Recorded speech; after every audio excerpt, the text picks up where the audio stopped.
आज हम लोग पीएन संधि का पीएन जंक्शन को हम लोग पढ़ेंगे, जो कि हम लोग दिष्टकारी के रूप में रेक्टिफायर। पीएन संधि से एसी वोल्टेज को, एसी जो कि वोल्टता है, उसको हम लोग एक दिशा में बहने वाली धारा के रूप में परिवर्तित कर सकते हैं। इसको कहते हैं हम लोग दिष्टकारी। पीएन संधि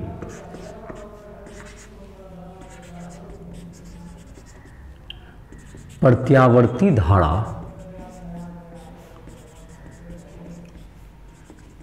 को एक दिशा में प्रवाहित होने वाली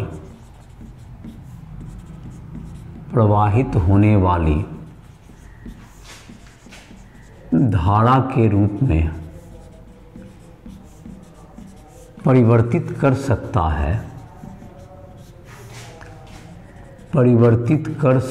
है, इसे दिष्टकारी कहते हैं। इसे दिष्टकारी कहते हैं। तो इसमें जो है तुमको ए नंबर में अर्धदिष्टकारी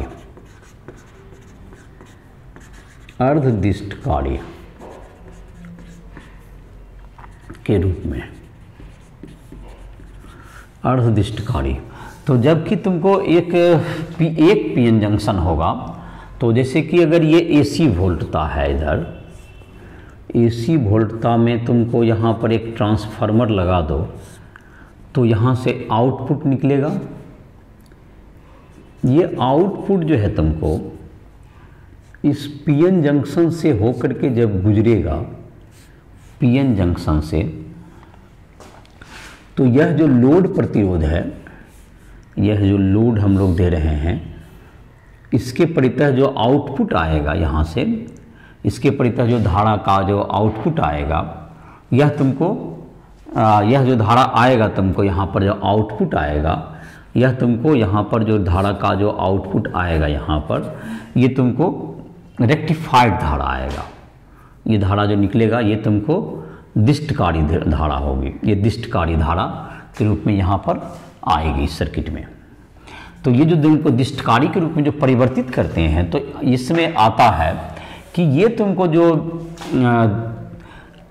जबकि ये तुमको हाफ सर्किल में ये तुमको प्लस होता है और इधर के ओर माइनस होगा,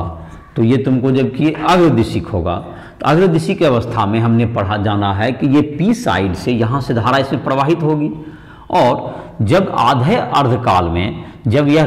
ऊपर की ओर ऋण आवेशित होगा और ये धन आवेशित होगा, तो इधर से धारा नहीं प्रवाहित होगा। तो इसी स्थिति में क्या होगा कि जबकि तुमको ये एसी वोल्टता इस तरह का अगर मिलेगा, ऐसा सर्किट है तुम्हारा, एसी वोल्टता इस ढंग से जब प्राप्त होगा, ये इनपुट हो गया, ये एसी इनपुट, ये हो गया प्रत्यावर्ती धारा निवेश। तो जो निर्गत आएगा, जो निर्गत यहाँ से जो धारा मिलेगा तुमको, रेक्टिफाइड धारा, दिष्टकारी पीएन जंक्शन, पीएन संधि, तो यहाँ जो धारा हमको मिलेगा दिष्टकारी धारा, तो इसमें आधा जो धारा जो कि नीचे की ओर गया है, ये तुमको समाप्त हो जाएगा। तो ये सिर्फ ये तुमको इस ढंग से आएगा, तो एक ही दिशा में ये फ्लो होगा। और इसकी जो आवृत्ति अगर है, इसकी आवृत्ति अगर है 25 हर्ट्ज है, 25 हर्ट्ज है, तो ये तुमको आवृत्ति इसका भी क्या होगा, सेम ही आवृत्ति से आ रहा है तुमको, यहाँ भी आवृत्ति में क्या होगा, कोई परिवर्तन नहीं होगा, सेम आवृत्ति का आएगा। तो इसका जहाँ तक कि क्या हुआ, इसमें जो समझे हम लोग कि आधे समय तक जब यह तुमको रहेगा तुमको अग्रदिशिक, तब तो धारा पीएन जंक्शन संधि से बहेगा, जो कि तुमको, और जबकि यह तुमको क्या रहेगा, विसरण धारा यहाँ से प्रवाहित होते रहेगा, जो कि पी से एन की ओर जाता है। लेकिन आधे समय में जब यह तुमको पश्च दिशिक हो जाएगा, तो पीएन संधि से कोई भी धारा प्राप्त नहीं होगी। तो इसलिए तुमको क्या होगा, ये तुमको यहाँ पे पीएन धारा क्या हो जाएगा, मिलना बंद हो जाएगा। फिर अगले भाग में क्या होगा, धारा यहाँ पर प्रवाहित होगा। तो ये तुम्हारा है पीएन संधि दिष्टकारी के रूप में। तो पीएन संधि जो है तुमको एक दिष्टकारी के रूप में, दिष्टकारी धारा के रूप में कार्य करती है। तो पीएन संधि अर्धदिष्टकारी के रूप में, इसमें जो डायग्राम है तुम्हारा समझ में आ गया होगा इसका। अब है अर्धदिष्टकारी के रूप में, इसका लिख देते हैं। एक पीएन जंग संधि, एक पीएन संधि आधे समय जब अग्रदिशिक होती है, अग्रदिशिक होती है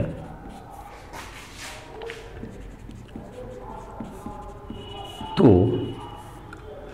उससे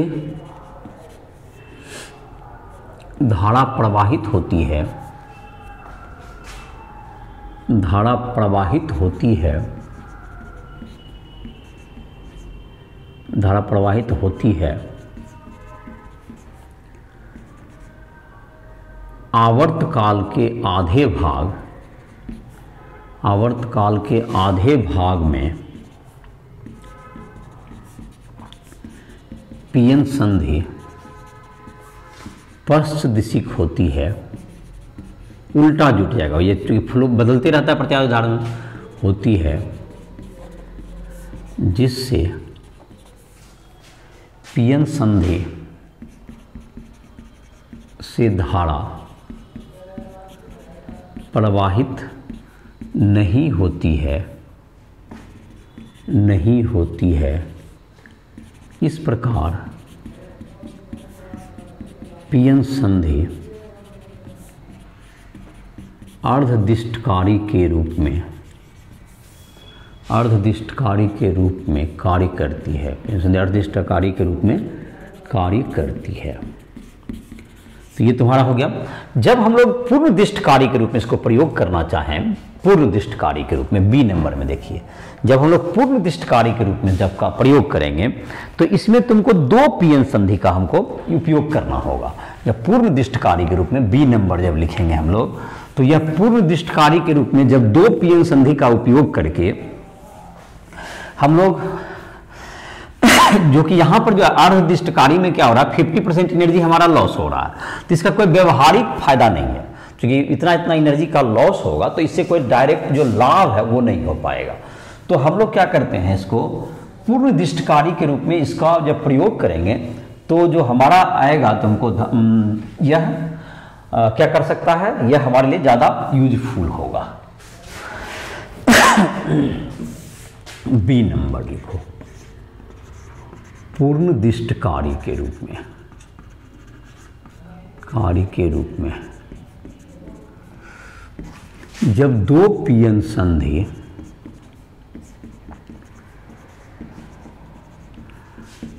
चित्रानुसार, चित्र बनाते हैं, चित्रानुसार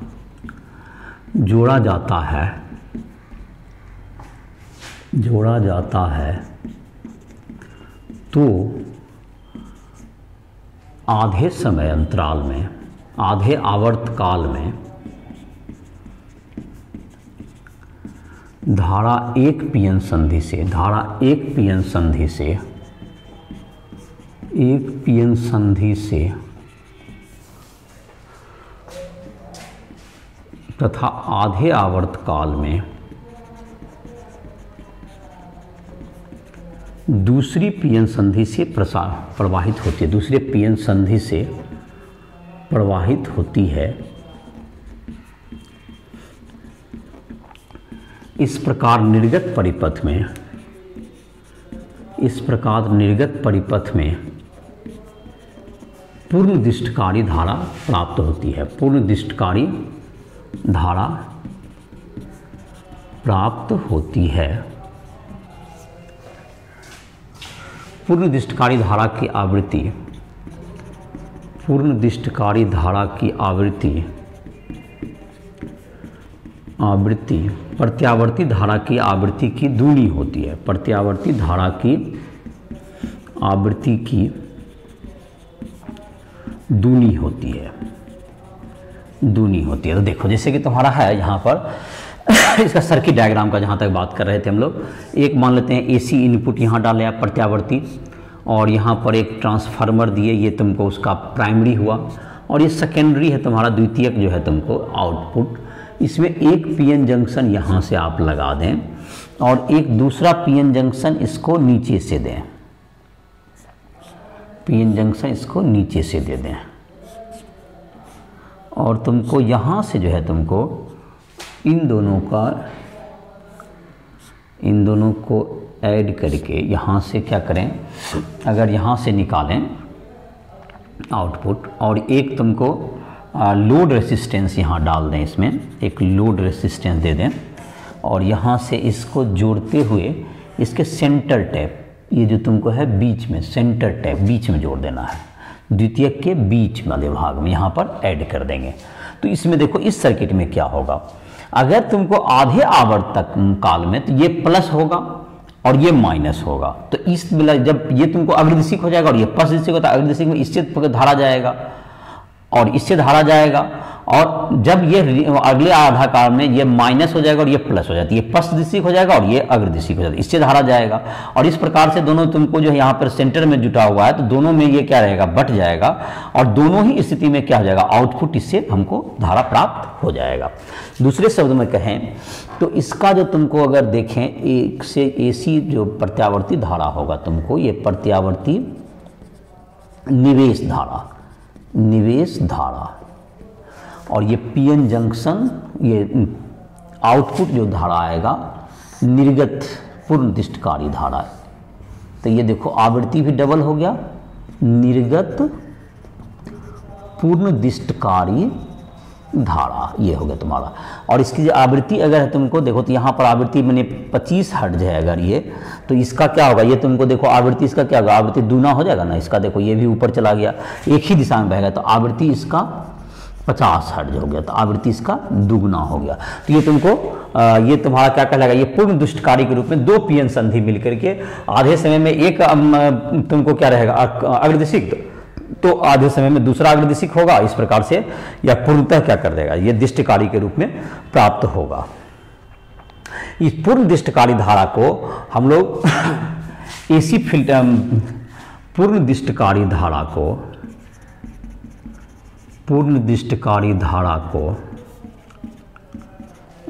को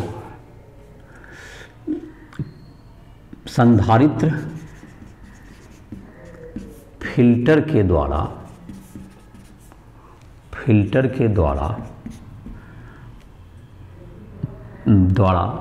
हम लोग क्या कर सकते हैं, डीसी में, मतलब कि डीसी करंट में, डीसी धारा में, डीसी करंट में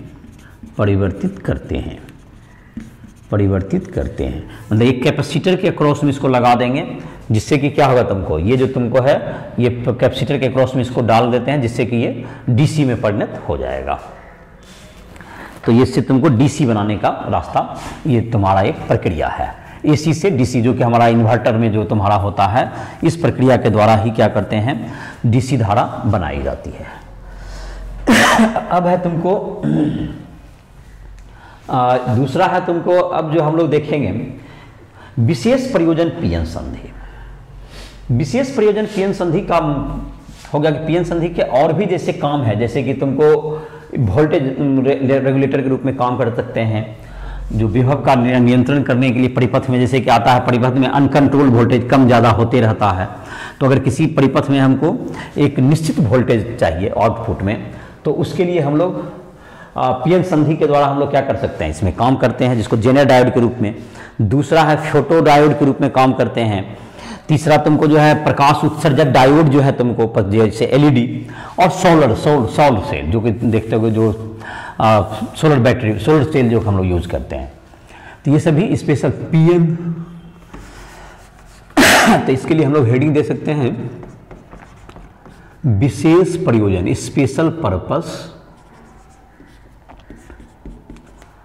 पीएन संधि, विशेष प्रयोजन पीएन संधि। पहला नंबर विशेष प्रयोजन पीएन संधि। ये जो तुमको होगा विशेष प्रयोजन पीएन संधि में तुमको पहला होगा दैट इज जेनर डायोड। पहला नंबर लिखते हैं zener diode. Zener diode, zener diode, zener diode विभव मापी के वोल्टेज विभव नियंत्रक के रूप में, वोल्टेज नियंत्रक के रूप में कार्य करता है। वोल्टेज नियंत्रक के रूप में कार्य करता है। इसमें पश्चदिशिक क्या रहता है तुमको, इसमें यह पश्चदिशिक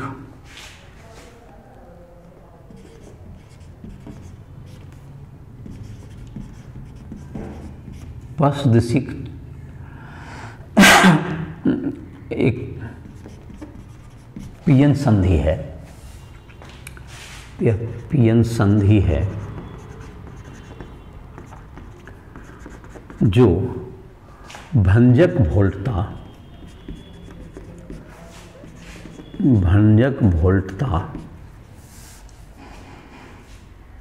के क्षेत्र में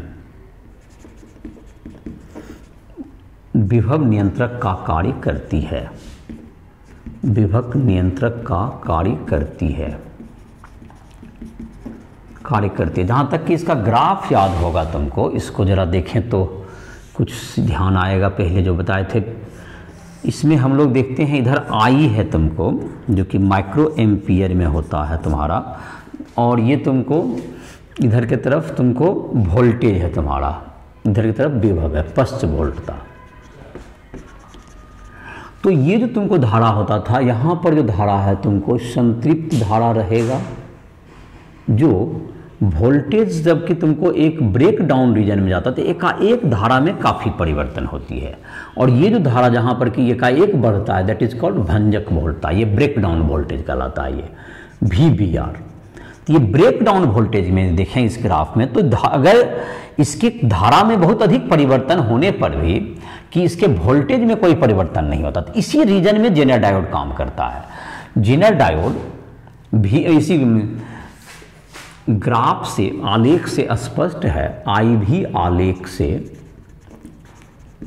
स्पष्ट है कि भंजन क्षेत्र में बिना वोल्टेज में परिवर्तन किए, बिना वोल्टेज में परिवर्तन किए धारा में उच्च परिवर्तन होता है। मतलब धारा में जो परिवर्तन होगा, लेकिन उसे वोल्टेज इसका प्रयोग नहीं बदलेगा। और यह तुमको हाईली डोप्ड पीएन संधि होता है। इसका जो संकेत होता है, इसमें थोड़ा सा संकेत में ये तुमको जेनर डायोड का ये संकेत यूज करते हैं। जेनर डायोड है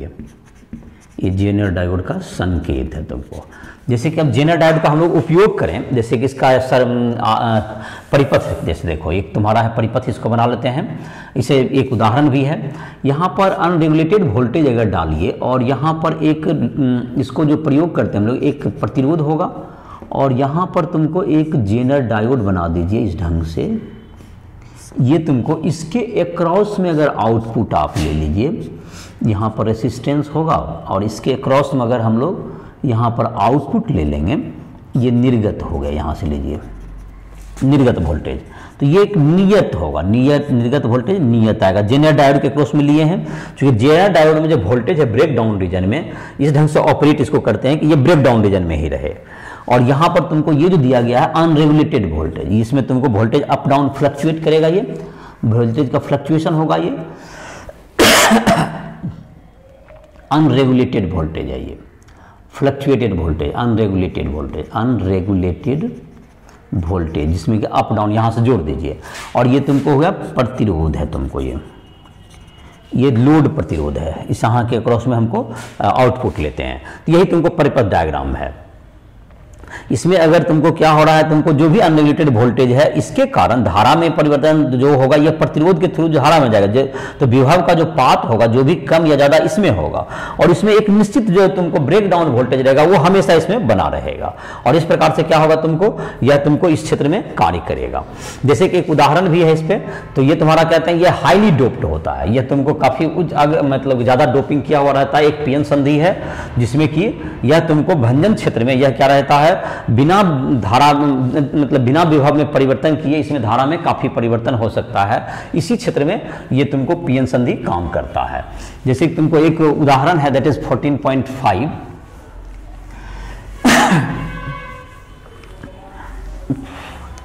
तो 14.4 है, परहैप्स 14.4 देख लो, जो भी नंबर है इसके बाद जेनर डायोड के बाद एनसीईआरटी बुक में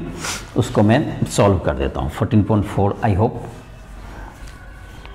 एनसीईआरटी उदाहरण 14.4 किताब से देख लोगे, तो किताब से देखो उसमें एक चित्र बना हुआ है जहाँ पर कि लोड प्रतिरोध हम लोग निकालने कहा गया है। एनसीईआरटी उदाहरण 14.4 शायद है या 4 ही है, तो ये देखोगे तुमको इसमें है एक अनरेगुलेटेड वोल्टेज, जैसा अभी चित्र बनाए थे, यहाँ 10 वोल्ट है, 10 वोल्ट, और इसमें तुमको है यहाँ पर एक लोड प्रतिरोध क्या होगा यही पता करना है, जेनर डायोड के अक्रॉस में लगाना है, जिससे कि इसके अक्रॉस में जो कि अनरेगुलेटेड वोल्टेज हमको क्या मिल सके, इसको मिल सके। तो इसके लिए यहाँ पर कहता है 4 मिली एम्पीयर करंट इधर दिया जाता है, इसमें 4 मिली एम्पीयर का करंट इधर दिया गया है, और इसमें है कि बेहतर के लिए क्या होता है तुमको 4 मिली एम्पीयर करंट इस साइड जा रहा है, तुमको इसमें जाता है तुमको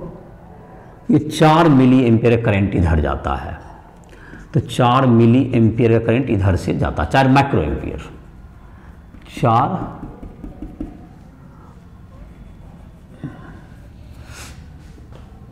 4 तुमको मिली एम्पीयर का करंट इधर जा रहा है, और इधर की तरफ है 4 मिली एम्पीयर इधर करंट जा रहा है, और ये तुमको जो है इसमें कितना करंट जाएगा, तो ये तुमको कहा गया है कि इसको 4 मिली एम्पीयर, तो इसमें कम से कम जो है बेहतर नियंत्रण के लिए इसको 5 गुना रहता है, तो 4 गुना 5 milli ampere that's equals to इधर 20 मिली एम्पीयर आएगा। तो टोटल जो यहाँ पर करंट कितना हो गया, यहाँ पर जो करंट आएगा इससे, तो आई बराबर इधर 4 मिली एम्पीयर, तो इससे जेनर डायोड से गया, और 4 गुना 5 इसमें कम मतलब कि ये स्पेसिफिक है, तो that is 24 milli ampere total current बहा। और इसमें जो वोल्टेज ड्रॉप है तुमको, इसमें वोल्टेज ड्रॉप दिया हुआ ये 10 वोल्ट है, और इसमें वोल्टेज ड्रॉप 6 वोल्ट है, तो प्रतिरोध के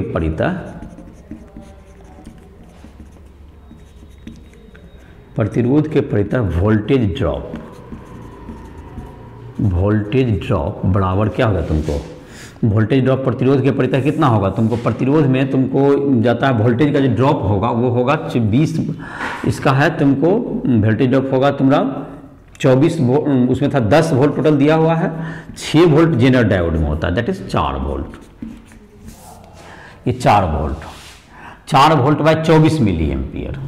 4 वोल्ट बाय 24 मिली एम्पीयर होगा तुम्हारा। तो आर एस मतलब प्रतिरोध बराबर हो गया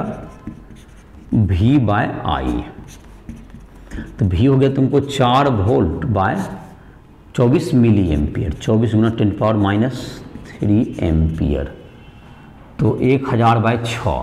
तो 167 ओम का प्रतिरोध होना चाहिए। जैसा क्वेश्चन में लिखा हुआ है कि 167 ओम का कार्बन प्रतिरोध नहीं मिलेगा, तो ये लगभग जो है तुमको 150 ओम का प्रतिरोध मिलता है, तो इसको लगा सकते हो। धारा थोड़ा बहुत इसमें धारा में कोई परिवर्तन, इसमें वोल्टेज तब भी वही बना रहेगा, वोल्टेज इसमें चेंज नहीं करेगा, क्योंकि धारा बदलेगा भी, जैसे कम प्रतिरोध है धारा बढ़ जाएगा, तो धारा बढ़ जाएगा तो तुमको जो भी इधर वोल्टेज वही रहेगा, धारा जरूर इसका मतलब क्या होगा, चेंज हो जाएगा। धारा के चेंज होने से तुमको ब्रेक डाउन रीजन में प्रतिरोध में कोई अंतर नहीं पड़ेगा, उसमें कोई परिवर्तन नहीं होता, इसलिए इसके जो आउटपुट होगा वो हमेशा नियत ही रहेगा। ये हो गया तुम्हारा। दूसरा जो कि तुमको है, अब हम लोग जो स्पेशल पर्पस पीएन संधि में पहला हो गया तुमको जेनर डायोड के रूप में, दूसरा जो हमारा है दैट इज फोटो डायोड के रूप में, तो फोटो डायोड के रूप में यह काम करेगा। तो दूसरा नंबर है फोटोडायोड। फोटोडायोड, फोटोडायोड,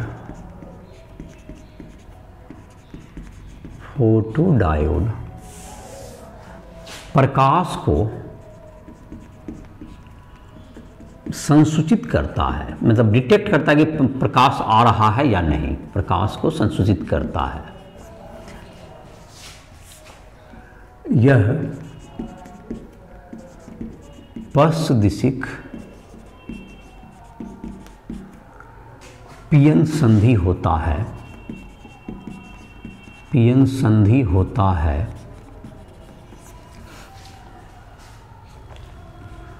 जिसकी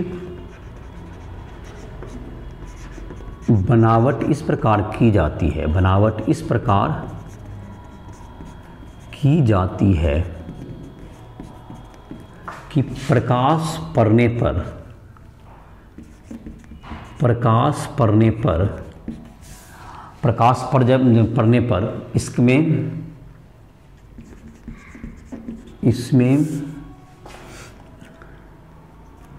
होल इलेक्ट्रॉन युग्म, होल इलेक्ट्रॉन युग्म संधि के करीब उत्पन्न हो,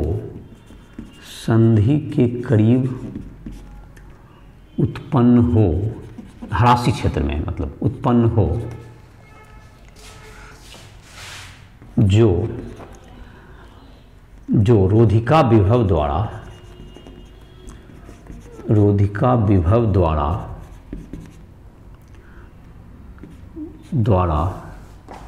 होल एवं इलेक्ट्रॉन को, होल एवं इलेक्ट्रॉन को क्रमशः p एवं n भाग की ओर गति करता है। प्रकाश की तीव्रता में परिवर्तन से, प्रकाश की तीव्रता में परिवर्तन से पश्चदिशिक धारा में, पश्चदिशिक धारा में हुए आपेक्षिक परिवर्तन के द्वारा, हुए आपेक्षिक परिवर्तन के द्वारा प्रकाश का संसूचन किया जा सकता है, प्रकाश का संसूचन किया जा सकता है, किया जाता है। तो प्रकाश का संसूचन करने के लिए क्या करेंगे, जैसे कि यहाँ पर है तुमको, इसको पतला सा एक परत मतलब पीएन संधि हम लोग बनाएं, पीएन संधि अगर बनाएं तो इसमें क्या हो, इधर के तरफ का जो पार्ट रहे ये बहुत पतला रखें, जिससे कि ये तुमको पतला रखेंगे तो ये पतला रहेगा, तो ये तुमको जो है से पी साइड है ये, और इस पर जब लाइट पड़ेगा, यहाँ से जब लाइट पड़ेगा, इसमें विंडो रहेगा, ये प्रकाश है तुमको, इससे जब लाइट पड़ेगा तो ये पीएन संधि के करिए पतला परत है तुमको, तो ये तुमको क्या होगा, इधर की तरफ पड़ेगा और पीएच यहाँ निगेटिव होगा, यहाँ पर पॉजिटिव होता है इधर, तो ये जो होल है यहाँ पर जो क्रिएट होगा ये दोनों सेपरेट हो जाएगा, और इस प्रकार से ये पश्चदिशिक रहता है। यहाँ पर पश्चदिशिक है तो इसको आप निगेटिव से जोड़ दीजिए, इसको पॉजिटिव से, और इस प्रकार से क्या होगा, इसमें इसके धारा में क्या हो जाएगा, यहाँ पर जो है आप माइक्रो एम्पियर लगा दीजिए, इसके धारा में हुए परिवर्तन से आपको पता चल जाएगा, इसका धारा में जो परिवर्तन होगा इसके आधार पर हम लोग को इसमें क्या कहते हैं, इसको डिटेक्ट कर सकते हैं। फोटोडायोड का हो गया, फोटोडायोड का परिपथ, फोटोडायोड, ये पश्चदिशिक हो गया, ये पश्चदिशिक वोल्टता है ये तुमको, ये पीएन संधि हो गया तुम्हारा, और इसमें जो है लाइट यहाँ से पड़ता है, लाइट जब प्रकाश पड़ेगा जबकि तुमको, तो इसमें ट्रांसपेरेंट एक बना हुआ है जैसे कि यहाँ प्रकाश पड़ता है हर तरफ से, और इसके आधार पर क्या होगा तुम्हारा ये तुमको इसमें पश्चदिशिक में इधर की ओर क्या होगा, पी इधर आएगा तो इधर धारा प्रवाहित होने लगेगा, और इसमें हुए परिवर्तन के द्वारा, धारा में हुए परिवर्तन के द्वारा इसमें हम लोग क्या कर सकते हैं, इसको डिटेक्ट, जैसे कि एक क्वेश्चन है इसमें कि फोटोडायोड पक्ष दिशिक में ही क्यों काम करता है, जो कि अगला उदाहरण है तुम्हारा 14.5। तो ये तुम्हारा जो है इस पक्ष दिशिक में इसलिए काम करते हैं हम लोग ज़्यादा कि इसमें जो फ्रैक्शनल चेंज आता है, डेल्टा जो तुम्हारा है that is delta P by P, जो कि डेल्टा जो फ्रैक्शनल चेंज है तुमको, ये फ्रैक्शनल चेंज जो कि अल्पसंख्यक वाहक होगा, डेल्टा पी बाई पी हो मतलब अल्पसंख्यक वाहक, ये तुमको अल्पसंख्यक वाहक में ये फ्रैक्शन ज़्यादा होगा और बहुसंख्यक में ये कम होगा। जो अल्पसंख्यक होगा तो ये n तुमको ज़्यादा है, अगर तुमको अल्पसंख्यक वाहक होगा तो जो फ्रैक्शनल चेंज है वो ज़्यादा, ये दोनों तो इक्वल होगा, लेकिन इसमें तुमको जिसका संख्या कम है, अगर ये अल्पसंख्यक वाहक तो इसका फ्रैक्शनल चेंज ज़्यादा होगा, इसलिए इसमें जो है डिटेक्ट करने में धारा की प्रकाश पड़ रहा है कि नहीं, इसमें जो धारा का परिवर्तन होगा वह ज़्यादा होगा, और इसलिए जो है तुमको इसको किस में काम करते हैं हम लोग, पक्ष दिशिक में ही इसको ऑपरेट किया जाता है फोटोडायोड को। अगला जो तुमको है प्रकाश उत्सर्जक डायोड, तीसरा नंबर में लिखते हैं प्रकाश उत्सर्जक डायोड, इसको एलईडी कहते हो, लाइट इमिटिंग डायोड इंग्लिश हुआ, तो प्रकाश उत्सर्जक डायोड यह तुमको इसमें जबकि विद्युत ऊर्जा प्रवाहित कराएंगे तो इसमें क्या होगा, तुमको इससे प्रकाश का उत्सर्जन हो, यह फोटोडायोड के उल्टा हो गया और यह अग्रदिशिक में काम करता है। तीसरा नंबर है एलईडी, तीसरा नंबर प्रकाश उत्सर्जक डायोड, प्रकाश उत्सर्जक डायोड एलईडी।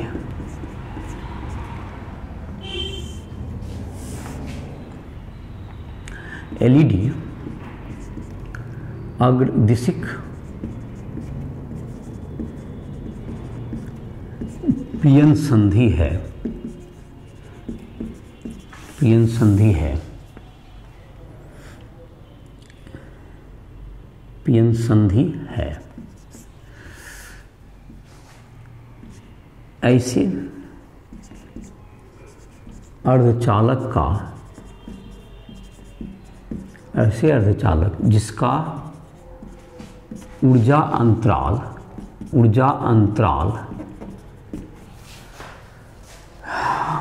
1.8 इलेक्ट्रॉन वोल्ट से 3.5 इलेक्ट्रॉन वोल्ट के बीच हो का प्रयोग एलईडी के रूप में किया जाता है, एलईडी के रूप में किया जाता है।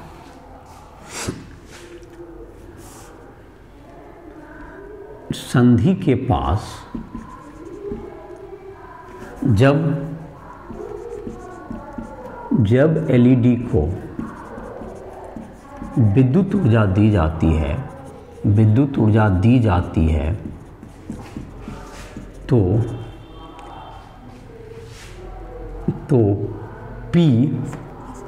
तो होल कह सकते हैं, होल एवं इलेक्ट्रॉन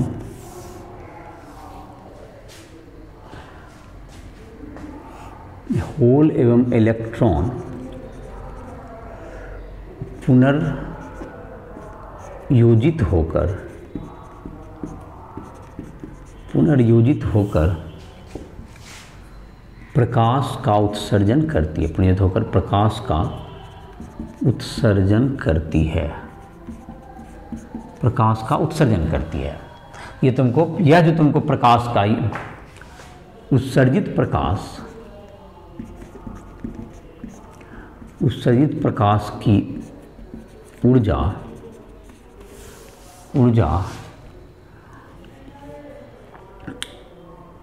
अर्धचालक की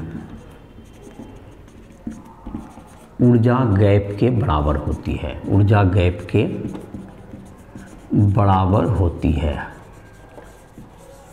एलईडी में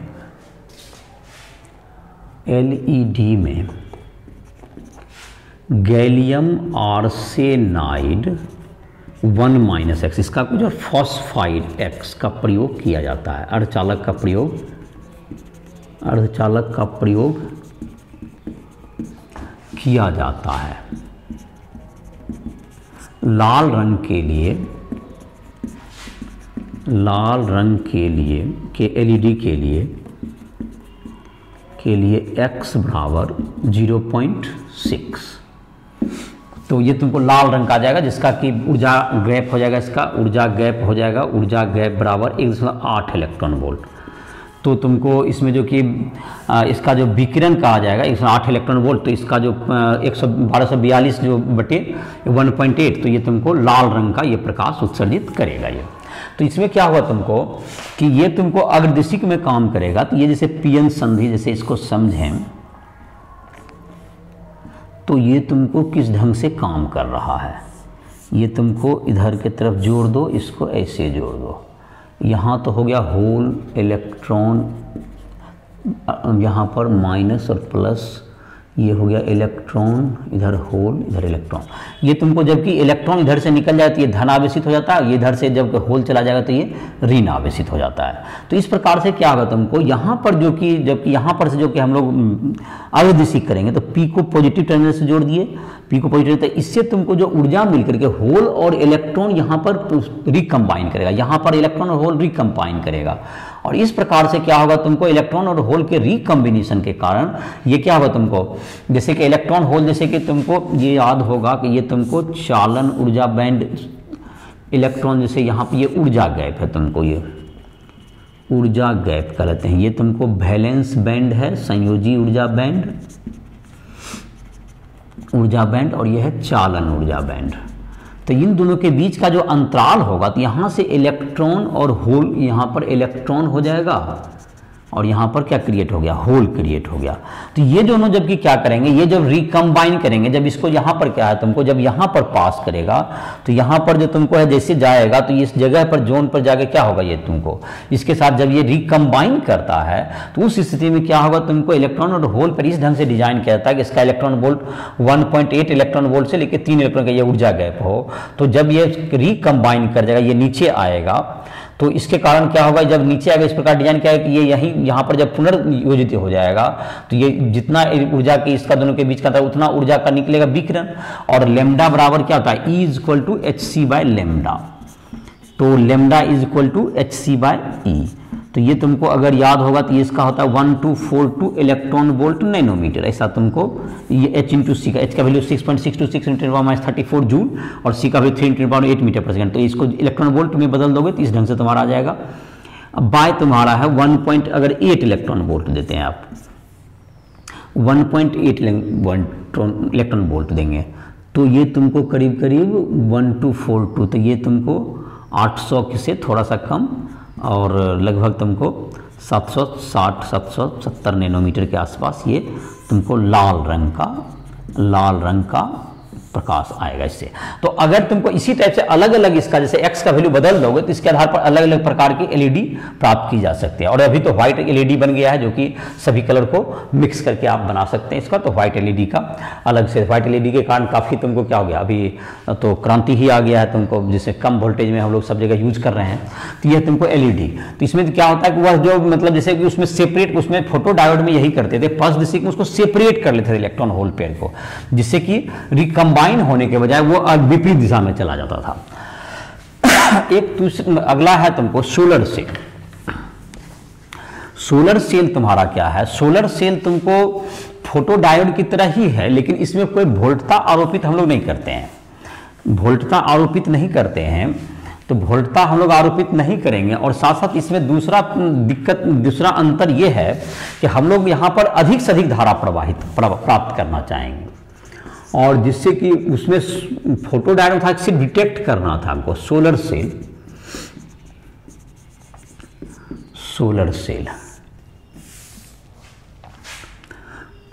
सेल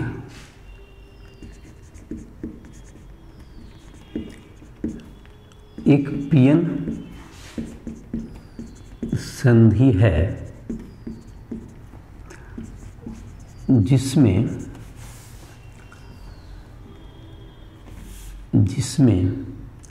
ह्रासी क्षेत्र के करीब प्रकाश डालने पर उत्पन्न होल एवं इलेक्ट्रॉन को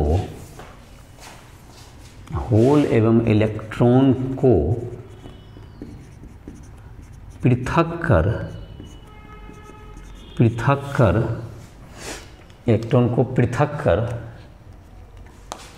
होल एवं इलेक्ट्रॉन को पृथक कर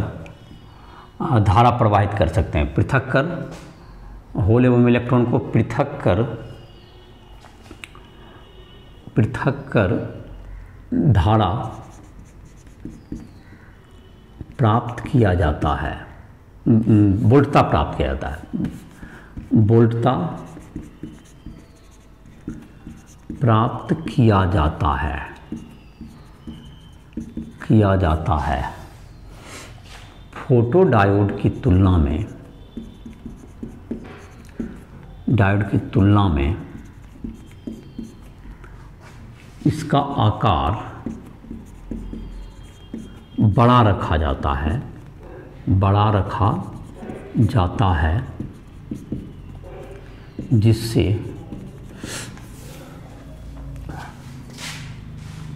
अधिक इलेक्ट्रॉन होल प्राप्त हो सके। तो अब जैसे कि है तुमको एक जैसे कि बनाने का तरीका ये है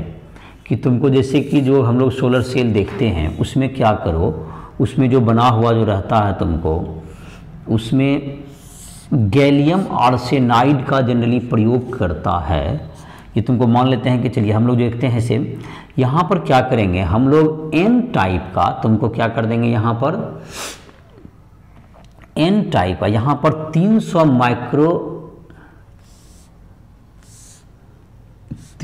म्यू माइक्रोमीटर का चौड़ाई का ये पी सिलिकॉन का एक परत है, ये 300 माइक्रोमीटर का पी मतलब ये पी सिलिकॉन है ये और इसमें एन का डोपिंग कर देंगे। इसमें है तुमको 0.1 माइक्रोमीटर, बहुत पतला माइक्रोमीटर का एन डोप्ड NiSi को यहाँ डाल दिए। तो इससे क्या होगा जब NiSi को, तो ये तुमको बहुत पतला है तो जो यहाँ पर जो जनित होगा तुमको यहाँ N है तो जाहिर है कि इलेक्ट्रॉन कहाँ जाएगा इसमें, यहाँ पर तो यहाँ धातु का इलेक्ट्रोड दे देंगे तो यहाँ पर ये निगेटिव टर्मिनल बन जाएगा और इधर की तरफ क्या बन जाएगा, यहाँ पर एक इलेक्ट्रोड दे देंगे तो यहाँ पर ये पॉजिटिव टर्मिनल बन जाएगा, ये तो ये नेगेटिव और ये पॉजिटिव बन जाएगा। और यहाँ पर धातु का क्या देता है, धातु का पतला सा एक धातु दे दीजिए जहाँ से आप कनेक्ट कर सकें और इसको कनेक्ट करके जहाँ भी तुमको है वोल्टेज में ये बैटरी बन गया। आप यहाँ पे लाइट पड़ते रहना चाहिए, ध्यान रहे ये बैटरी तभी तक काम करेगा जब तक यहाँ पर क्या आते रहेगा, लाइट इस पर आता रहे, प्रकाश आना चाहिए। तो इस प्रकार से सोलर सेल यहाँ से क्या होगा, ये तुमको ये बैटरी अब जहाँ से भी इसको बैटरी चार्ज करना हो या जिस भी पर्पज़ के लिए यूज करना है, यहाँ से टर्मिनल है आपको प्राप्त हो गया, यहाँ से धारा को ले जाइए और जो भी यूज में करना चाहें इसको कर सकते हैं। और इसमें तुमको ये तीन जो शर्त, तीन क्या क्या हुआ तुमको, पहला होना चाहिए जनन होना चाहिए इलेक्ट्रॉन होल पेयर का, दूसरा होना चाहिए इसमें पृथक्करण उसका हो जाना चाहिए, जहाँ पर कि पीएन जंक्शन के करीब होगा तो जो हाशी क्षेत्र में होगा तो उसका जैसे पृथक्करण हो जाएगा। तीसरा है कि तुमको जहाँ पर कि हमको रिसेप्शन करना चाहिए, वहाँ पर जमा करना चाहिए, जमा करना, ये जो इलेक्ट्रॉन, ये तीन स्टेप हैं इसके। और ये तुमको, और जाहिर है कि इसमें गैलियम आर्सेनाइड जो होता है तुमको, जो कि तुमको हम लोग को यूज करते हैं हम लोग, इंडियम फॉस्फाइड या तुमको जो है 1.5 इलेक्ट्रॉन वोल्ट जिसका होता है के करीब होता है, उसकी तीव्रता, प्रकाश तीव्रता ज़्यादा बेहतर संसूचक माना जाता है। 1.5 इलेक्ट्रॉन वोल्ट जिसका जो है तुमको अर्धचालक का Eg जिसका है 1.5, उसमें उसकी जो है तुमको इफिशियंसी सबसे, जो प्रकाश उत्सर्जन इफिशियंसी सर्वाधिक मानी जाती है। और इसलिए सिलिकॉन के बजाय भी इससे ही बेहतर मटेरियल होते हैं जो कि गैलियम आर्सेनाइड वगैरह, उसका उपयोग हम लोग करते हैं। तो ये जो तुम्हारा जो एक उदाहरण भी दिया हुआ तुम उसको देख लोगे, जो कि है तुम बिल्कुल एक्सप्लेन किया हुआ है उसमें कौन सा यूज करना है मटेरियल। तो ये तुमको सोलर सेल हो गया। तो ये तुम्हारा जो हम लोग अब इस लेक्चर में हम लोग पीएन संधि के बारे में पढ़ लिए। किसी भी स्टूडेंट को जो भी तुमको कोई प्रॉब्लम हो, राइट ऐप के माध्यम से हमसे कोई भी क्वेश्चंस वगैरह बनाओ, जो उसमें जहाँ दिक्कत हो तुमको राइट ऐप को प्ले स्टोर से डाउनलोड करो, उस पर तुम्हारे हमारे सारे नोट्स मिल जाएंगे। हमारा तुम चाहो तो हम जो है संपर्क भी कर सकते हो। और जो भी फिजिक्स केमिस्ट्री मैथ सारे के वीडियो आप लोग को ड्राई स्टूडेंट ऐप पर किए हुए हैं, जिसको इंग्लिश हिंदी दोनों मीडियम में तुमको मिल जाएंगे। इंजीनियरिंग मेडिकल इन सब को आप तैयारी करना चाहते हो या बोर्ड के प्रिपरेशन करना चाहते हो, इसके लिए एक कंप्लीट ऐप है और उसमें तुम पर्सनल मदद भी हमसे ले सकते हो, जिसके लिए समय तुम लॉट करा सकते हो। ड्राई स्टूडेंट पर जो हमारा जो क्लास है लाइव क्लासेस, उसको भी तुम ज्वाइन कर सकते हो। तो इसी के साथ इस लेक्चर को समाप्त करना है।